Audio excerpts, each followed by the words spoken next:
High বন্ধুরা, this is Meera. আজকে তোমাদের সাথে শেয়ার করব আমার বিয়ের বেনারসি কেনার পর্ব। সো একদিন দুর্গাপুজোর পরপর সকাল সকাল আমি, আমার মা আর আমার ভাই চলে গিয়েছিলাম বেনারসি নিকেতনে।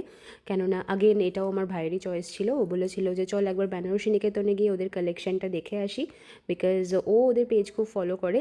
তো আমি সত্যি বলতে গেলে এইসব এত দেখি না। তো আমি যখন দেখলাম কালেকশনটা আমার নিজেরও খুব ভালো লাগলো। আর আমাদের তিনজনের একটা ব্যাপার ছিল যে আমি চেয়েছিলাম যে একটু হালকা মিনে করা কাজ থাকবে, আমার মা চেয়েছিল আঁচলটা একটু ভারী হবে, আর আমার ভাই চেয়েছিল যে পুরো জালের কাজ থাকবে।